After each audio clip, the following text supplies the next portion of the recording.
Interrogation rooms hold some of the most horrifying, saddening, and life-changing moments in history. So here are some of the craziest interrogation moments of all time. Starting out with Thomas Robinson, a 27-year-old facing life in prison after shooting a 17-year-old boy. But Thomas wasn't going down easily. In fact, he was determined to make the cops' life as difficult as he could in the most dangerous ways imaginable. As the policeman moves to handcuff him, Thomas leans over and glances at the holster on the cop's waist, where he gets an idea that could end in death for him and the officer.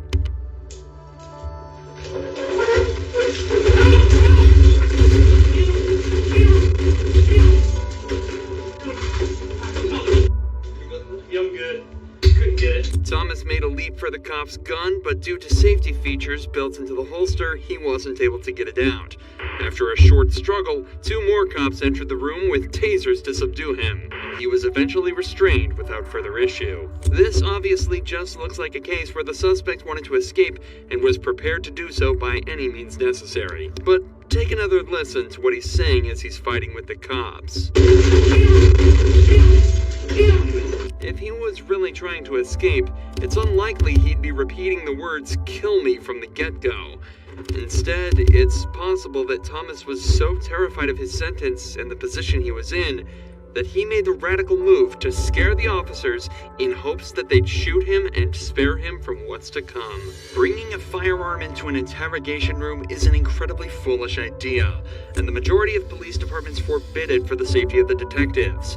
But it seems this Las Vegas Police Department also forgot about that rule and come incredibly close to seeing the consequences.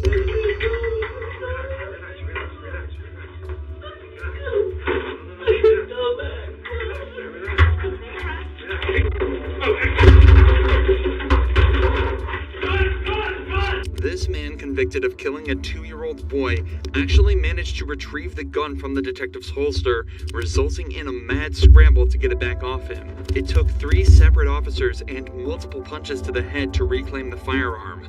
Somehow, nobody was hurt, but Ryan Waller wasn't so lucky, as his story ends in a truly horrifying way after he was brought in for interrogation with a bullet still stuck in his head.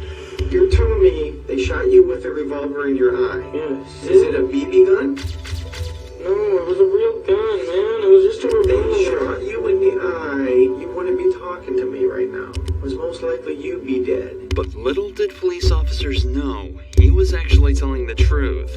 As while 18-year-old Ryan was being mocked by detectives, he was suffering from a gunshot to the head and experiencing a brain bleed that could end his life at any moment. I want to go back to sleep and try to go back to bed. You're not going back to bed. On the 23rd of December 2006, 2 men broke into Ryan Waller's house looking for revenge for a past argument. Ryan heard the noise at the door, but when he went to investigate, a hand reached inside and shot him twice in the eye. The 2 men, Richie and Larry Carver, then entered his house and shot Ryan's girlfriend Heather, killing her instantly. By some miracle, 18-year-old Ryan survived and was able to talk to police when they arrived hours later.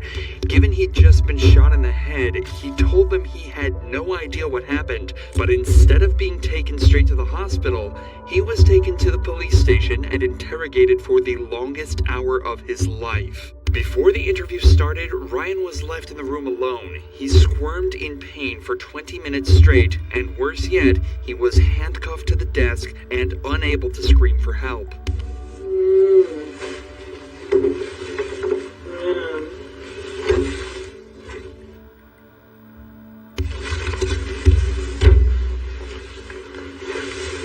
Ryan is obviously not okay, but the detectives begin the interrogation anyway. You know why you're down here, Ryan? You have no idea why you're down here? Okay. I don't know what happened, okay? So I'm going to read you something to make sure you understand your rights, okay? You have the right to remain silent. Anything you say can't be used against you in a court of law. What's the highest grade you went through school? I don't know. I just want to go home. Well, you're not going to go home right now. What's the highest grade that you completed? B? No. Not grade, as in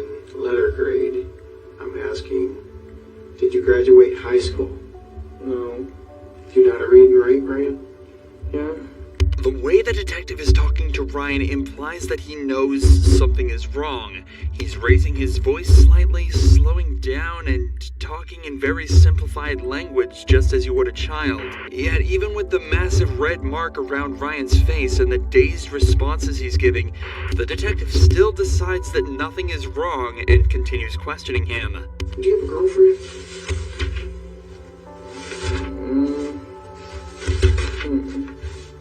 No? You know a girl named Heather? The one that lives there right now? I guess, I don't know. If her name's Heather, what's her last name? I don't know which name she's trying to use as her last one. She's trying to have a real last as her nickname, so I don't know. What nickname does she go by?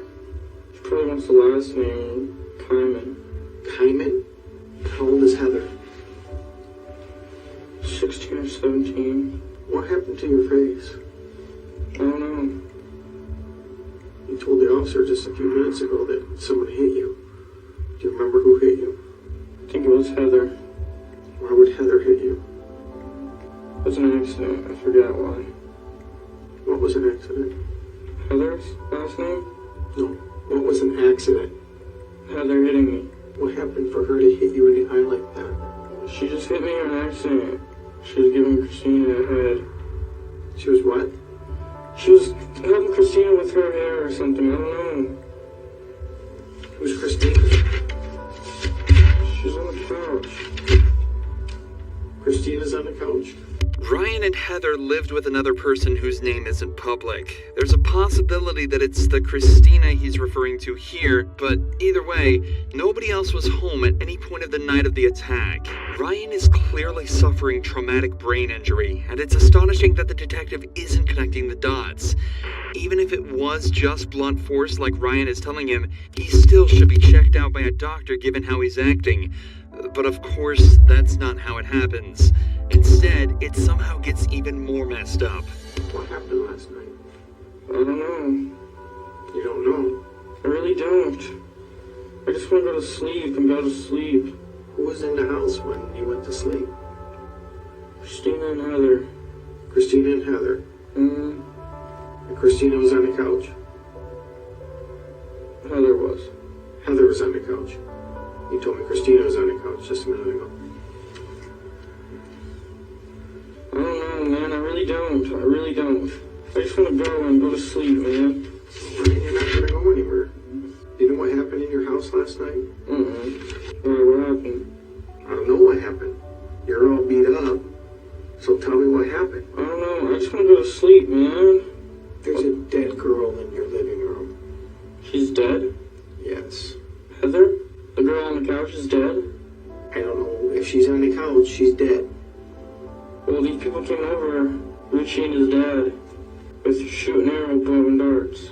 You know what I'm talking about? Yeah. They hit me and her with those. That's it. And Heather wasn't there. And Eric wasn't there. It was just me and Heather. And then what happened? And that's it. Richie and his dad tried to break in through the back. Richie and Dad? His dad? Who's Richie? I don't know. Well, you obviously know him. You know his name by He Richie. used to live there. Was he a roommate of yours? He used to be. They hit you? Yeah. Now it's Richie that hit you, not Heather? No, Richie and his dad. Why? Because they were trying to get their stuff. I don't know why. And they had some kind of bow and arrows? They each had 2 revolvers and they didn't let off any shells. Okay, you just said they had bow and arrows. Now they have revolvers? That's what I meant. They have revolvers. They have revolvers? Yes. And then what happened? And then they shot us with those. They shot both of you? Yeah. Where'd they shoot you at? I got shot in the eye. You got shot in the eye I think so. with a revolver. I think. I don't know, man. I don't know. Then what happened? I don't know. You don't know a lot, Ryan. I don't, man. I really don't. I'd like to see this detective try and articulate himself anywhere near as Ryan is in this situation. He's managed to recount the exact sequence of events as well as the perpetrator's names with the revolver bullet still in his brain.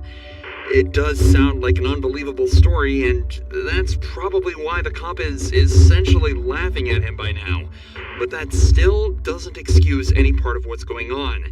He's obviously distressed, in pain, and needs to go to the hospital. But he's still more than half an hour away from any form of salvation. Ryan, why don't you tell me what really happened there? Because I don't believe... I really don't know, man. I really don't. I don't know. I can tell you anything, I swear. I want you to tell me the truth. That's all I want. Richie and his dad came there. And I don't know why. I don't know why, but they put me in sleeping hold, and they put me in sleeping hold with the arrows and shit. I lived through that crap. You're all over the board here, number one. You're saying bows and arrows, you're saying revolvers, and you're saying some other thing, and you're saying they shot you in the eye, okay? They shot you with a revolver in your eye. Yes. And that's Is it a BB gun? No, it was a real gun, man. It was just a revolver. They shot you in the eye with a revolver. You wouldn't be talking to me right now. It was most likely you'd be dead. That's what I thought too, man. I really don't know. I really don't know, and I just want to go back to sleep and try to go back to bed. You're not going back to bed, okay? That's not going to happen. What happened to Heather? Heather got shot. Where did she get shot? Inside the face once.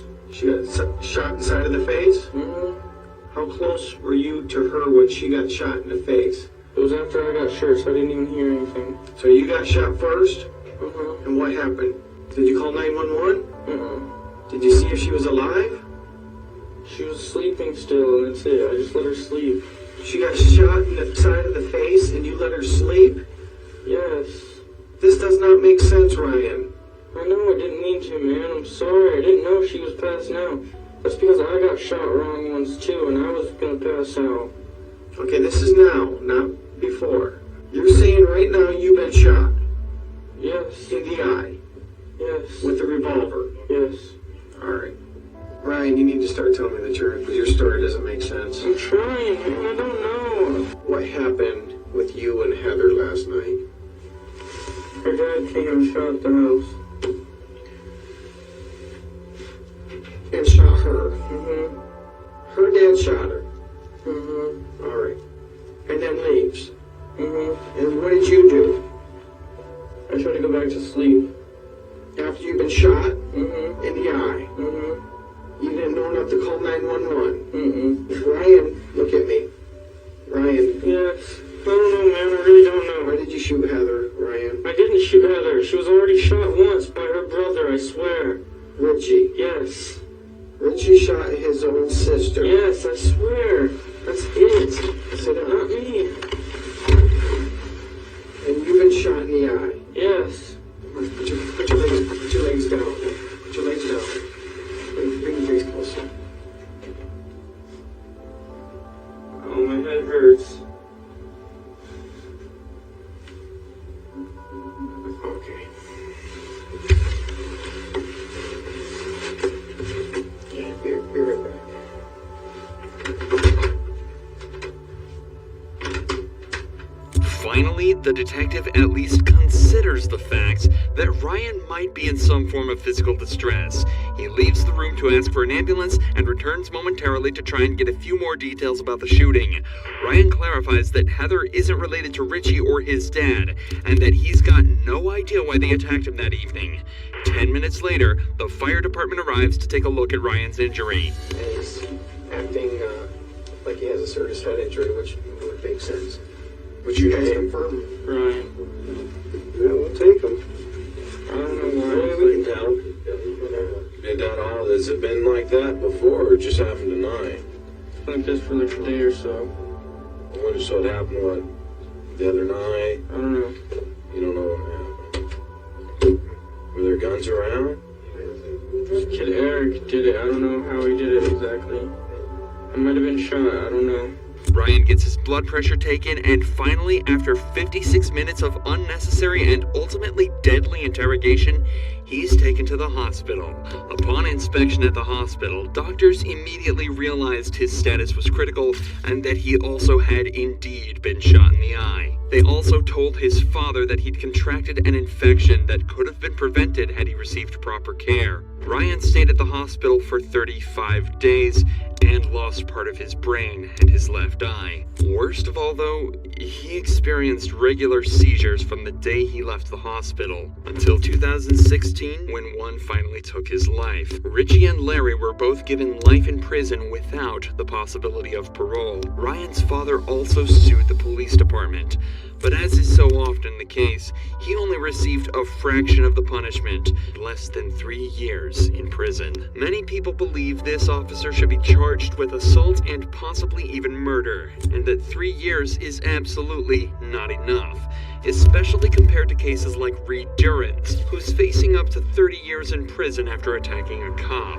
Reed was arrested at an elementary school after he was seen pretending to be the father of a kindergartner. Reed was seen to be acting strangely around the kids and failed to correctly name any of the children there, so he was arrested and taken to the police station. In the interrogation, Reed freely told officers that he intended to lure one of the children out, feed them candy laced with tranquilizers, then abduct them while they were unconscious. But after what seemed like an easy interrogation, Reed suddenly decided that the detective had heard enough and made a bid for his escape. 9-5, look at your unit up here. Put your hands behind your back now. You kidding me right now? Reed had picked up a pen and attempted to stab the officer with it, but the officer's reflexes and composure helped him to instantly take him down and restrain him.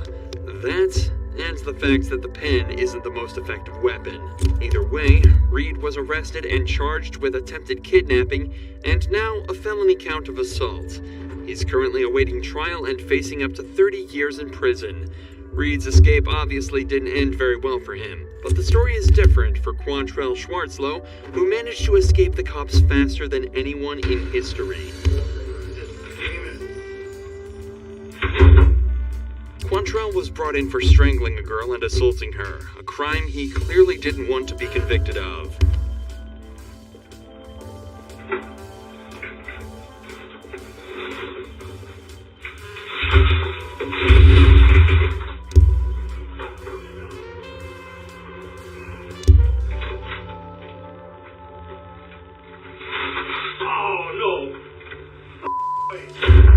Unfortunately for Quantrell, his handcuffs were a dead giveaway, and he was captured 4 hours later. While it's unknown exactly what happens to Quantrell after, this clip will forever put him in the Interrogation Hall of Fame. However, Ricky Hawthorne took a much more straightforward approach to ending his interrogation, managing to confess in record time. Ricky was found covered in blood near the bodies of Lara Kuchar and Tommy Skeens. Lara had clearly been assaulted.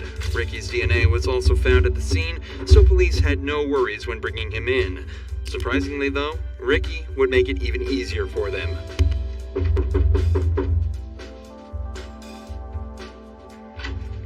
Hey, come on in. Hey, yes sir. Yeah, I did. I did. You know what, let's do this. I did it, but I think somebody came behind me and finished. Yeah, I did it. So much for staying silent.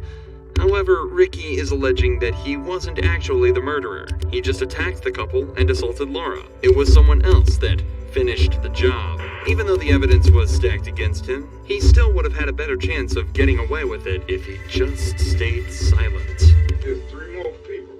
I don't know. And you know what? They was living when I left, but I think somebody came in behind me and finished them off. I did beat the shit out of them, but it was somebody else. I left. Despite his claims, it was determined that the couple died of the injuries inflicted by Ricky, and he was later found guilty of the first and second degree murder, as well as the attack on Laura.